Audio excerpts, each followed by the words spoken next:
Grand Theft Auto 5 on PC has finally been updated to feature parity with the current generation console versions. That means we are finally getting most of the graphical and image quality advancements that I detailed on PS5 almost 3 years ago now. Thankfully, the wait was worth it on one front at least, and the PC version also goes quite a bit above and beyond the console version with the ability to toggle on ray traced global illumination, which dramatically affects the game's lighting quality. So in today's video, I will detail that graphical advancement to the game from this ray tracing update, and in the latter half of the video, I will speculate as to how this tech update gives us some clues about the tech powering the up-and-coming GTA 6.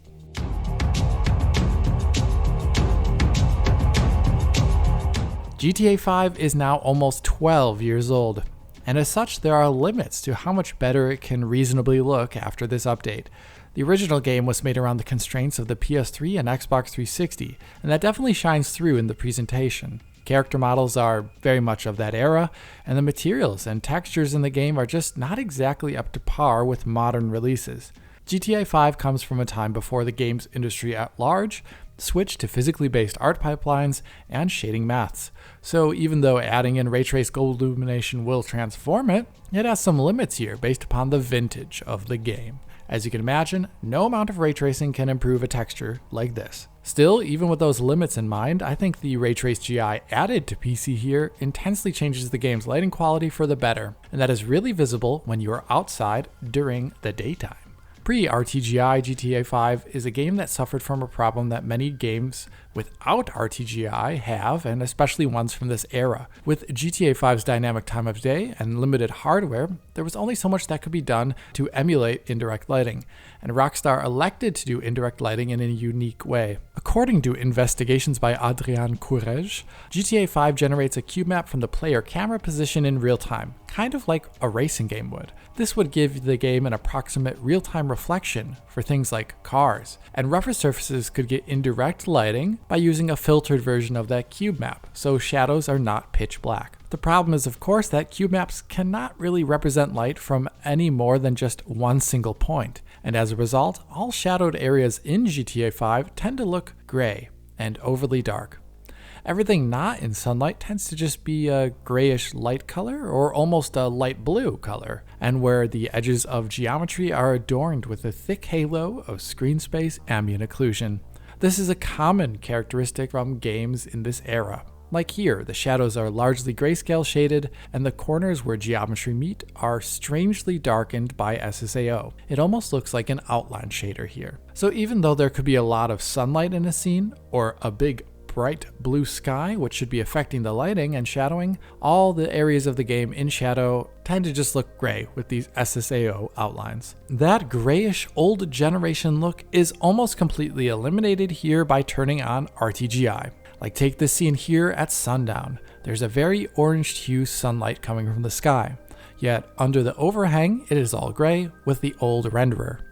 With the full RT suite on, including RTGI, we can see all of that orange sunlight is bouncing around underneath the structure now, even creating accurate indirect shadows along the edges of objects, like with the concrete crossbeam here. This is by far the biggest change in the graphics with this update, hence why I want to talk about it, and it is found almost in any scene that is out of direct sunlight. Like here underneath the entrance to this motel, gray and strangely dark before, and now it is glowing beautifully with RT on, and once again we can see some nice indirect shadows here from the crossbeams again, that are obscuring the bounce light from the sun. To say it really lightens up the mood is almost an understatement. The great bounce lighting you get now from the sun, and the indirect shadows from that, dramatically alter the game's look, and it's always for the better. It takes the game from looking gray and plain and Xbox 360-like to look like something you would expect more in a current generation title. That is not to say though that it looks completely like a current generation title as a result. As mentioned earlier, materials and models are simple in this game,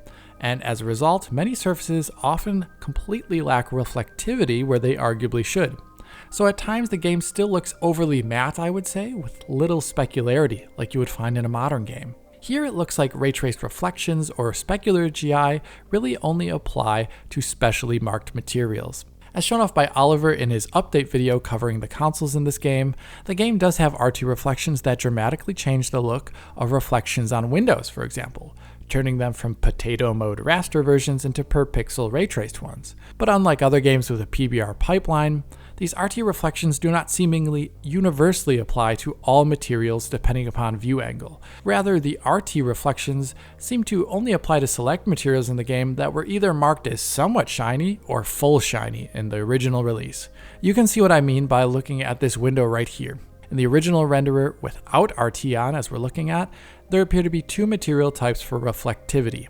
On the far right, we see a material with mirror-like reflectivity, so pin-sharp reflections. And then there's a cutoff line towards the center of the image where it turns into material with rougher reflectivity, so rougher reflections. That is the divide you tend to see in the game world here for material types. Reflectivity often seems to work within a limited, almost trinary range. So materials that are somewhat shiny get rough reflections, like we can see here on the grille of this semi-truck. And the ultra-shiny materials get extremely pin-sharp mirror-like reflections. It's not exactly physically based, but the effect can still at least be transformative based upon where you look in the game.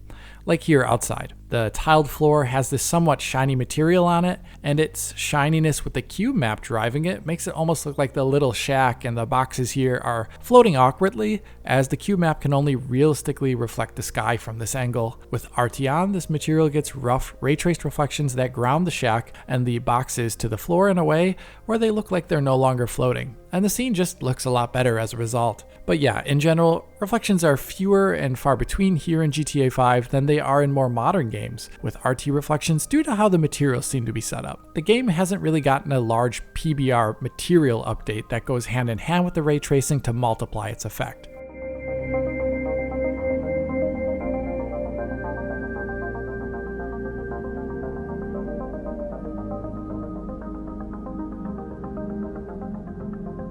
Ray-traced GI added into GTA 5 definitely massively enhances the visuals when just looking at outdoor scenes in the sun, and combined with other enhancements found on PC like massively increased draw distance for the game's ray tracing structure, it is pretty easy to see how the PC version offers up a big improvement over the consoles should your PC hardware suffice.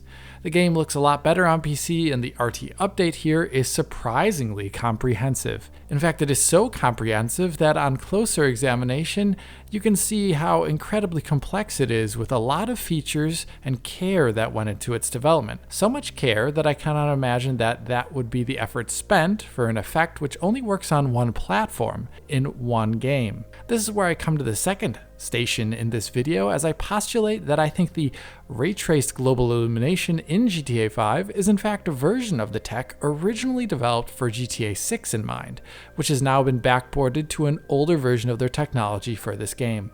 That means with GTA 5 on PC, we're actually getting a preview of the lighting and technology in GTA 6, both in terms of features we can expect for that game, and even potentially what it means for performance in that game. Let me ground my reasoning here with a number of points. Often when a game gets ray tracing that is limited to a select platform, typically developers will make that ray tracing more limited. Like in Dying Light 2, RTGI only works for the sun and not for other lights. Or in The Witcher 3's current gen update, RTGI there does not work on a per pixel basis, and instead it coarsely applies to the world with probes and has artifacts as a result.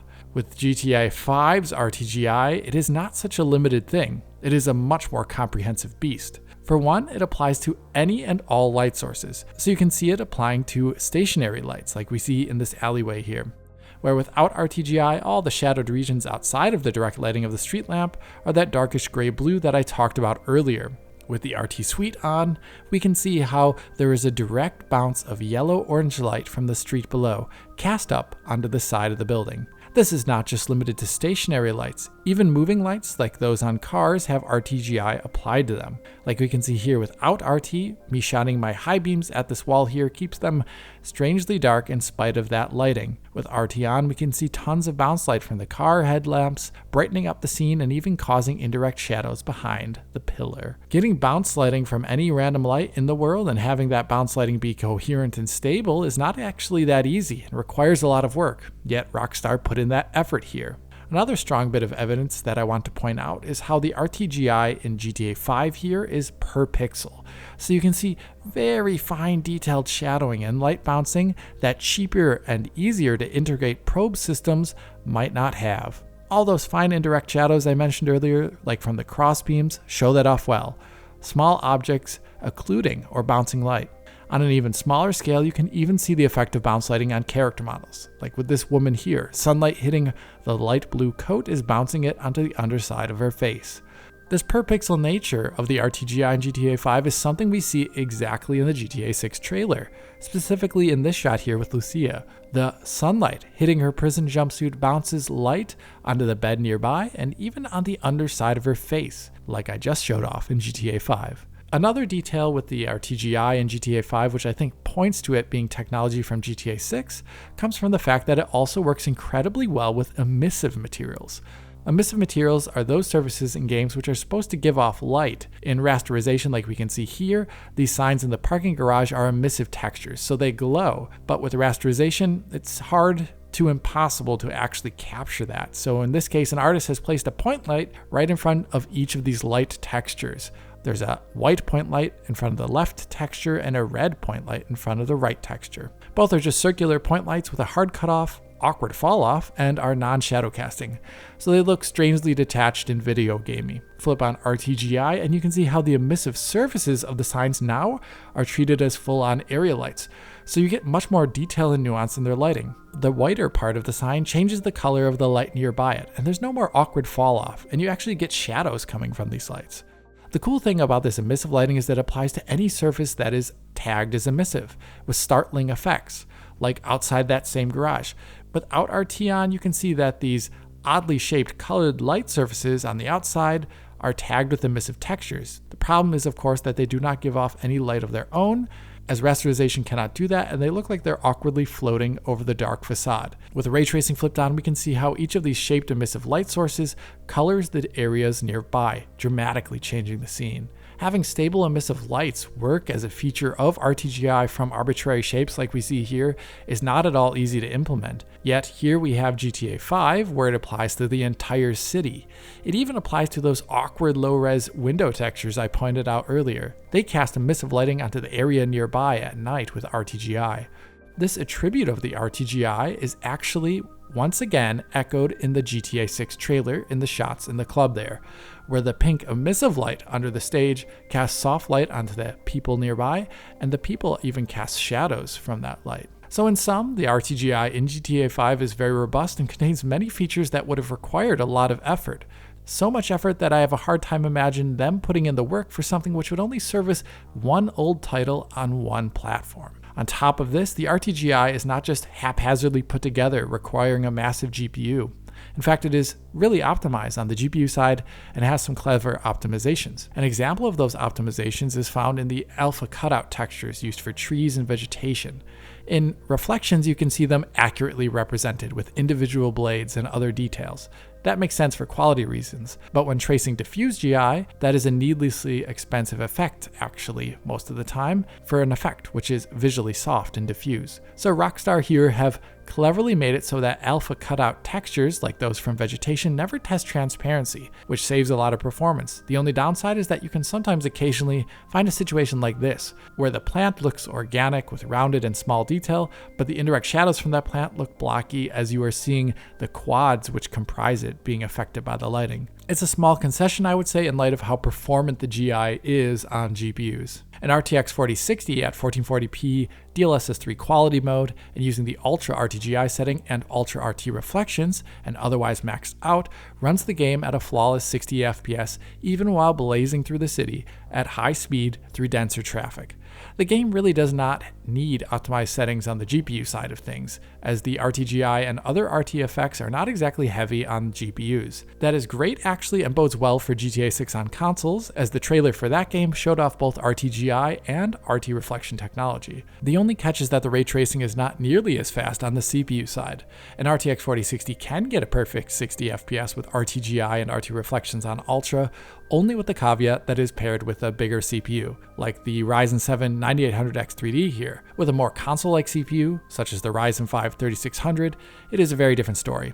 There, running around the game world at speed incurs frame rates being CPU limited, often below 60 FPS, spending much of the time in the 50s or even sometimes a little lower, with frame times being more erratic, making motion less smooth on a VRR display. Additionally, there are occasional one-off frame time spikes that present as hitches, being above 30 milliseconds. So while RTGI is relatively light on the GPU, it is far heavier on the CPU side and is much more limiting as a result. People with low-end CPUs who are playing this game ought to introduce frame rate caps to 40 FPS or so to make things more visually smooth when ray tracing is on. Regarding GTA 6, this is also an interesting data point. If a console-level CPU like the Ryzen 5 3600 cannot manage 60 FPS with ray tracing on a game that is 12 years old, how exactly could it manage 60 FPS with a world that is a magnitude more dense with ray tracing in GTA 6? The answer is that it is not very likely to be the case, and it is probably a good reason as to why GTA 6's trailer was 30 FPS. Perhaps to set expectations, but I think expectations can be suitably set just by looking at how GTA 5 performs here on a lower end CPU with RT on. It's not so great for 60 FPS. Protecting your rights. Coming to the end of this video, we have indeed learned a few things. The added in RTGI on PC and extended RT distance really improve the game visuals versus how it looks on console. We have also seen that the RTGI is very robust, feature-rich, and performant on the GPU, which makes me think this is a version of the tech we will see in GTA 6, as we can see similar characteristics in that trailer. The only issue is that this RTGI is very CPU intensive even in a 12-year-old game, which I think adds more to the pile of evidence that GTA 6 will primarily be a 30 FPS game on consoles. Anyway, if you did enjoy this vid, like, subscribe, ring the bell, help us on Patreon, follow on Blue Sky, and as always, this is Alex, bidding you farewell und auf Wiedersehen.